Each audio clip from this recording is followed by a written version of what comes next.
বর্ষার দিনে ছাগল নিয়ে বানা জীবন জ্বলিয়েছে। বর্ষার দিনে কি ছাগল কিনে রে বানা কানা এই গাছে দুটা পাতা কাটিয়ে যায়। এ বড়া কানা বলবে না, তুই বানা কি বলবো? ফেরিস্কোপ বলো, এইডিস্কোপ বলো, বাল বলবো। তো গাও কানা বলিও না লাউলা কথা। কবে কানা হইছটা দে। হ্যাঁ হ্যাঁ দিছি। কোনটি মা হজা দে, আমি তো দেখতে পাবো না। এই রে বড়া এত পিলপিলা কিসে দে? এই বড়া ভূতে হাত দিন যাচ্ছে রে। বড়া হতে পারে না। আবে হইছে দেখতে পাইছ না? যেবা তুকে হইছে দেখতে পেছে বে। আরে তুই দেখতে পাবি কিন্তু তো অল্প দিনে চোখের মাথা খেয়েছিস। শালা কানা শালা। কি লুকাই দেখি পেছু ওকে হাতে? দেখি দেখি দেখি। রে শালা কুত্তা গুতে হাত দিন দে রে শালা। কুত্তা হাত দে রে শালা। শালা হাত ভেঙে যা শালা। দেখ শালা হাত ভেঙে যা। যত কানা কুনি সব ক্যাদি কুনি না মারতে আইছি মানা কাজ করতে।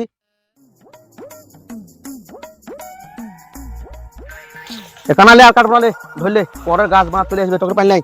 কোন শালারা আমার কাছে পাতা কাছে বে? শালারা ধরিস তবে, ধরিস শালা দাঁড়ায় শালারা দাঁড়া। কানা পালা কানা পালা কানা পালা। দেখ কানা তো কোল্ড ড্রিঙ্ক করে পাইন দেবে। তুই থাক দা লোক চলে তুই থাক। হিরোদা মা ঝমকালাই না বলা রুম মার দিবে জি গমকে। কানা আমার কালা গাছে পাতা কাটবি। হ্যালো বন্ধুরা, আমাদের ভিডিও দেখে কেমন লাগলো অবশ্যই কমেন্টে জানাবা, আর শেয়ার করে ভিডিওটা লোককে দেখার সুযোগ করে দাও, আর ফলো করে লাইক করে পাশে থাকবা।